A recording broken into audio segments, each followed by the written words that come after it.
in a sky full of stars. I think I see you.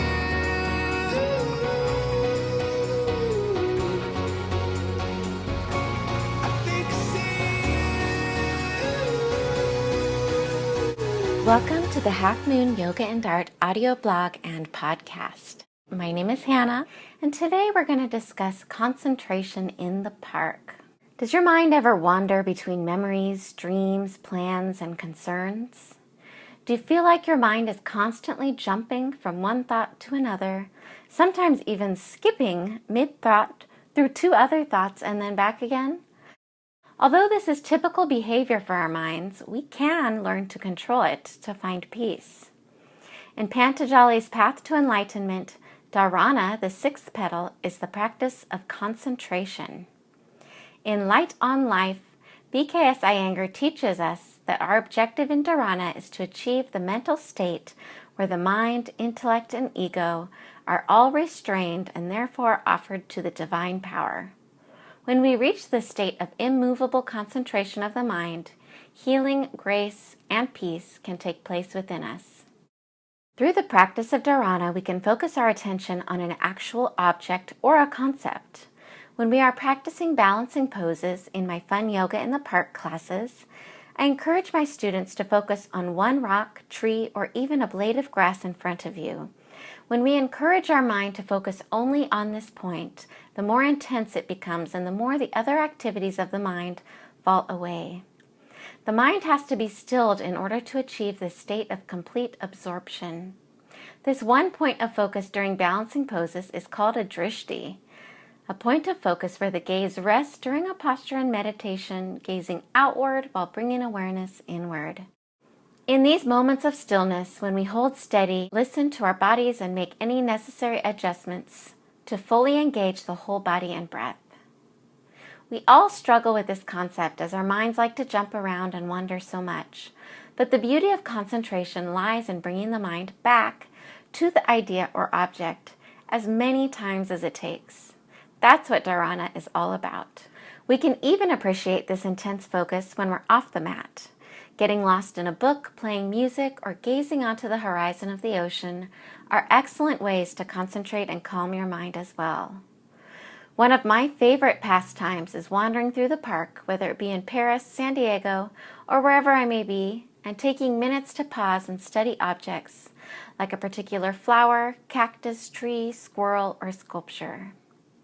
So the following are some concentration on objects in the park, and a contemporary afternoon in the park in Paris, France. When I think of the power of concentration, I think of the famous Neo-Impressionist Georges Seurat.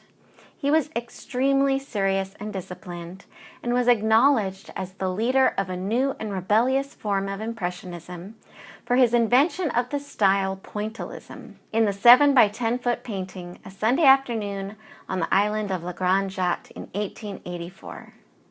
The island of La Grande Jatte is located at the very gates of Paris, near La Défense. Seurat focused meticulously on the landscape of the park for 2 years. He sat in the park creating numerous sketches of the various figures in order to perfect their form through color and light. Seurat contrasted miniature dots or small brushstrokes of color that were perceived as a single shade or hue when unified optically in the human eye. He believed that this technique made the colors more brilliant and more powerful than standard brushstrokes. And at first glance, we see many different people relaxing in the park by the river. Many of the characters are dressed in their finest Sunday attire. At this time in Paris, being up to date in fashion and trends distinguished your role and importance in society. This painting was the basis for the 1984 Broadway musical, Sunday in the Park with George, by Stephen Sondheim and James Lapine. This musical is currently playing for the first time in San Diego for a brief 2 weeks. I had the opportunity to witness it on the opening premiere night. The painting truly comes to life with staccato piano emphasizing all of the dots of paint. In the play, instead of enjoying the warm sunshine, many of the characters complain of how hot it is inside these layered costumes. They also judge each other's choices in colors and accessories, letting their minds jump from one whim to another. Some critics declare that Seurat's static nature of the figures represent French society at the time. I'm sure we've been caught doing the same thing in contemporary culture. We judge and complain, but we would benefit much more from looking inward instead. Many of the characters also complain of the difficulty of staying focused to pose for the painter. By contrast, the children and animals are engaged with the park. As one girl twirls, another smells the flowers, and the one in the center is looking directly at the painter Seurat. There is also one rebel adult in the foreground, reclining on his elbows in a comfortable and relaxed position. He appears to be truly enjoying the moment without his fancy costume or social attire. Could he be the most peaceful of them all? The main characters finally begin to realize the beauty in the calm stillness. They begin to notice the strength of Seurat's character and peel off their own layers of distraction until they enjoy the moment, the beauty, the concentration of one object, tree, boat, or sunshine. These characters end up teaching us to cultivate an attitude of gratitude instead of discontent. Ultimately, Seurat teaches us to have the courage to be different, even when everyone else doesn't understand your focus. I highly recommend experiencing the musical at San Diego's Museum of Art until July 15th. You can click on the link below for more information. Although I have not seen the painting in person at the Chicago Institute of Art, I did have the chance to view Bathers in Asiniere, which mirrors the right bank of La Grande Jatte. The bathers in that earlier painting are doused in light, while most of the characters in La Grande Jatte appear to be cast in shadow, either under trees or an umbrella, or from another person. These bathers seem to have removed their layers of insecurities and judgment or darkness. They are focused on the natural beauty and light. I challenge you to spend some time of concentration in the park. See the world around you in a new way.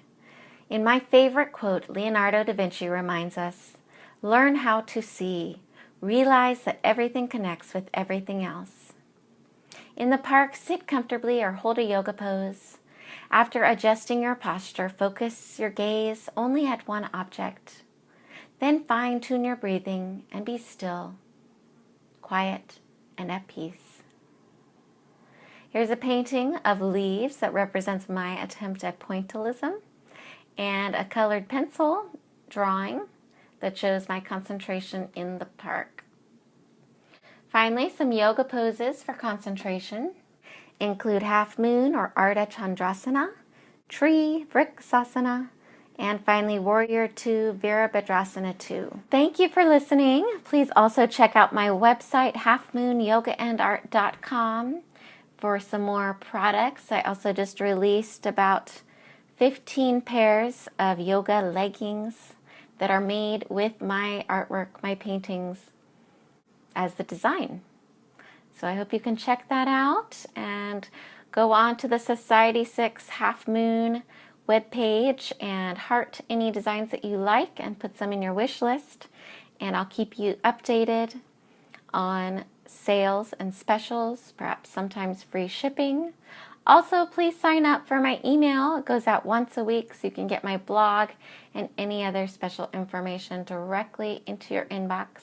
Once again, thank you for listening and have a wonderful week. Enjoy your time in the park.